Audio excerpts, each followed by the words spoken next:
everyone, how you doing? It's Matt. I've got some other Star Trek things that I wanted to pull off my shelf and kind of show off. We had talked about micro machines and kind of mini things with regards to Star Trek.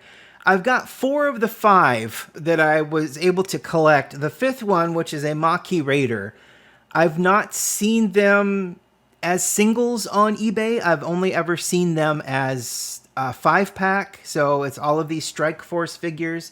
Strike Force from Star Trek. These are Playmates specials. And you can see the side here. There's a Maquis fighter. There's a Klingon bird of prey. There's a Ferengi Marauder and the Cardassian warship. I bought these 4. I want to say I bought them at Big Fun. I saw them and thought they were amazing. They were not $9.96. I think they were just a hair more than that. Maybe like $12, $13, $14. I don't think that they were that expensive. They're not that expensive on eBay, actually. It's just finding single ones that you want is a little bit more difficult. So what are we looking at here? So we're looking at Playmates, and someone had mentioned that they believed that Playmates didn't market these things as collectibles. They marketed them as toys. And I don't like to say someone is wrong, but they did market these as collectibles. You can kind of see here on this Enterprise, they all were numbered. They were all listed as Collector's Series editions. The ships, the toys, the figures, even the really, I don't want to say uncollectible, but they weren't. The uncollectible Playmates figures that they put out. As you can see here, here's Joy of the Forge still in box. Attention collectors, each figure individually numbered. Now you can take that and run with it all you like, whether they really meant that, or, you know, they were just trying to make it so that these things seemed collectible, so you would rush out and buy them. But, you know, they were marketed to collectors. So, and, you know, they're not terrible, but, you know, as some people have pointed out, they're not really collectible because the market was flooded with them. I mean, the number on the bottom of his foot, that's a lot. So, anyway. Let's talk about what we've got in front of us. And again, I was looking for that Maquis Raider. I actually went to Big Fun today to try to track it down. They didn't have it locally, so if I do another one of these, it will have to be a supplemental one. And then maybe I can find more information on the game that was featured back here. There's a Star Trek Triple Tribbles game. So this is the legend for it. So if you have a purple, you've won a trip to Paramount Studios in an authentic Starfleet uniform. I don't know if anybody won this. I tried to find online where somebody had won, and there's just very little information available immediately. So, I mean, you've got a Deep Space Nine comic book, you've got the Starfleet Academy CD-ROM, Star Trek toys and book sets. And since a lot of these were labeled as collectible, this one is still sealed. Sealed as in it's got tape all around the edges. So, well, actually, these two, oh no, that one's, nope, still sealed. Still sealed. So, I mean, somebody may not have won. I don't know. The only thing I see online that comes up is marketing material. And I'm going to actually start down here. A lot of people like to commend Christopher Lloyd or from Star Trek 3 or the first Klingons you see in Star Trek the Motion Picture as basically giving them not only their appearance, but how they act throughout, you know, Star Trek, through, DS9, through Enterprise, you know, up and until Discovery, when that kind of changed for a lot of different reasons in a lot of different ways. But nobody ever says anything about Valkyris, the first Klingon female that was really featured on film. And that really doesn't look like Courage, does it? Hey, it looks more like Brian Thompson. He was a character actor who was featured a lot in Star Trek and a lot of different other movies. So that's really funny. We will get them out of the box here, and I'm going to see what they look like up close without all this plastic. We don't need to go too far here, but I will try to focus. Yeah, that does not look like Christopher Lloyd. That definitely looks like Brian Thompson. And you should look him up. And look at the gun. That doesn't look right either. Yeah, look at that. Look at the... that's a face, isn't it? No mustache. I don't know what they're going for here. This looks more like Valkyris. And it definitely doesn't look like Valkyris. Valkyris was played by Kathy Sheriff. I believe that's how you pronounce the last name. Kathy Sheriff. First female Klingon. Not only that, first female Klingon character to appear on screen depicted showing cleavage, which actually became a mainstay of Klingon females, which is pretty cool. Exotically beautiful woman of epic proportions and mystery. Apparently she wasn't the first actress considered to play the part. This is all from Memory Alpha. I wanted to see who played Valkyris. So Kathy Sheriff played Valkyris in Star Trek III, The Search for Spock. And you've got some things down here. You got a nice little stand. Here's that scratch off. So you match specifically marked Playmates Star Trek toy packages available at your local retailer. You watch Deep Space Nine on the week of September 29th to reveal the grand prize winner. Collect 2 Playmates Star Trek toy proofs of purchases and 2 points to earn a photo of yourself in a Tribbles episode. That's nice. 3 in 1, 5 in 2, 503, 1,004, 5,005. So those were your odds winning.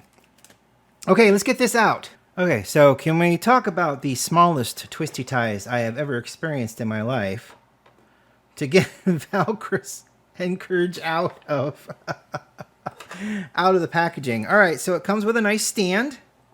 Take a look at that. Isn't that wonderful? Just gotta plug it in. Am I plugging it in the right way? It might not be. Hang on, let me double check. There we go. All right. There we go. And then that slips right up in there, more or less. I'll tell you, it's a little less than more in this case. Wow, that's not working. The peg is way too small. I mean, I guess it just sits like that. And if you don't want to touch it, you're in good shape. And then you have this little switch back here that moves the wings up. And kind of holds them in place like that. Now, that's it. And then you've got this little seat in here for, of course, Courage. Of course, Courage to sit in, more or less. Again, there's a lot of more or lesses here. I'm going to bring these down. Yeah, so, yeah, they kind of fit in there. The top's not going to close, so basically he's in a biplane. So, yeah, so that's kind of weird. But what also appears to be nice is at the front here, looks like you can stick these figures in there. Yeah, you can. Look at that. Yeah, that's pretty cool. Take a little closer look at Valkyris here if we can, if it's at all possible. There we go. Yeah, there she is. Very cool. I mean, her eyes are a little off center, but, you know. You know. But again, she fits right down in here. Better than Courage does, actually. And then you've got this really fun display that barely works. I'm definitely going to put everything back in the box. Because, yeah, that's... I mean, we want to complain about display stands. Let's complain about what you got going on here. Wow, that's well, that's unfortunate. Let's try another one. All right, what's next? Hello, Enterprise, with Captain Picard and Commander Riker, a bearded Commander Riker, holding a phaser. Oh, they're both holding phasers. No, wait. No, Riker's holding a beer can. Picard just looks like he is. These were interesting also. There's a Borg temple. You transform the face into a thing. Borg temple and a Klingon Great Hall. All in their skulls. That just seems... Yikes. Starfleet away team that comes with weapons. Is that... Oh, you're not really going to be able to zoom in here, are we? Is there... Let me see. Hang on. Boop. Ooh, that's not bad. That's not bad at all, really. Why, it's still really hard to tell who's on the away team. It must just be random people. Klingon warriors. Yep. Ferengi commerce team, including a Nausicaan. That's very interesting. And then Borg. It's an assimilation team. Wow. Good for them. Good for them for unionizing. But yeah, so you got these basically heads and their skulls opened up and they were toys. And you can kind of see, since Captain Picard goes up here, Riker has to be down there. Riker basically has to be exposed to space, while Captain Picard has to ride with the top open. But yeah, these I just thought that these were darling and fun. Let's take a look at our Ferengi Marauder. Now I'm going to have to do some searching here to figure out who Jason Vigo is. Right there. Because Damon Bach, I believe that was Armin Shimmerman, wasn't it? Hang on. I'm sorry, that's got to seem a little, well, for lack of a better term, racist, huh? Actually, Damon Bach was played by Frank Corsentino, also played by Lee Ehrenberg. He commanded the Marauder, had one son. His son was killed at the Battle of Maxia when his ship was destroyed by the USS Stargazer. So there was a whole thing about that. So in the battle, he was played by Frank Corsentino and then by Lee Ehrenberg in the show Bloodlines. Okay, so I just read from Memory Alpha. Apparently it's another, hey, could be Picard's son plot. Which there are quite a few. More than you would think. He seems far more Kirk-like than old Riker. So that's very interesting. So apparently, Jason Vigo, played by Ken Olant. He was with Damon Bach as well in another revenge plot. So Bach secretly requested Vigo's DNA so that the genetic test could conclude that he was Picard's son. Later found himself transported to the Enterprise D, where he met Picard. They performed another test and discovered that Picard was not Vigo's father. So that's how that works. Strike Force, Cardassian warship. I can't tell which one's Gul Dukat and which one's Garrick. I assume the one in red is Garrick. Let's see if we can zoom in here. There we go. Yes, okay, so that's probably Gul Dukat right there, and that's Garrick. Even though I don't ever remember him in a red outfit like that. Maybe this is after the Cenobites got him. But yeah, so he's got his Galore class Cardassian warship here, and he can sit on the top of it. Let's take a look. Yeah, oh wait, Garrick's piloting. That doesn't make any sense. Why is Gul Dukat eating space and Garrick is piloting? Huh. Interesting. There's a couple of things. The tail section pivots for battle maneuvers. That wasn't a thing that ever really showed up. Even though it is very, Stingray-like. So I guess that makes sense. Place your ship and figures on the display. Forward bridge rotates to track enemy starships. So the forward bridge rotates?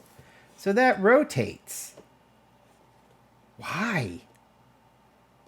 When was this made? So, I mean, it's Garrick and Gul Dukat, so I would assume fairly deep into the whole process. Oh, here's our dates underneath here. So 97.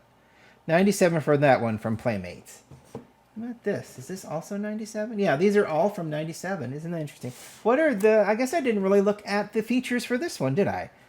So cockpit release button. So his cockpit's all the way up at top. There's a bridge umbilical, a display stand. So open the cockpit to assign your commander.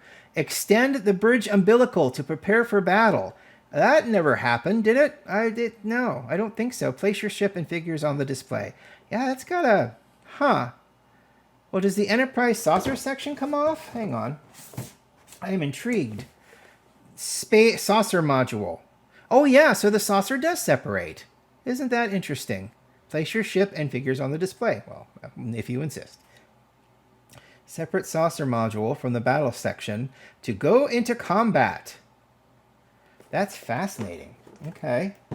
And then what did we have here? Just basically what I showed you probably. So you can deploy the wings into battle mode, which down was battle mode, up middle was cruising mode, and then all the way up was basically landing or stationary. Put your figures in your ship. Open the bridge pod to assign your pilot. Val Chris, famously piloting a ship. I'm just glad she was included. I did get them back in here, by the way, just to show you. It's not as neat as it was, but I'll leave that to whomever sells it after they receive it from me. So anyway, there are the Strike Force Star Trek ships that I've got. Still waiting for one more. If that ever happens, I'll do a supplemental so that we can include it and have all 5 of them. But until then, that's what I got. Thanks for watching. Have a good day.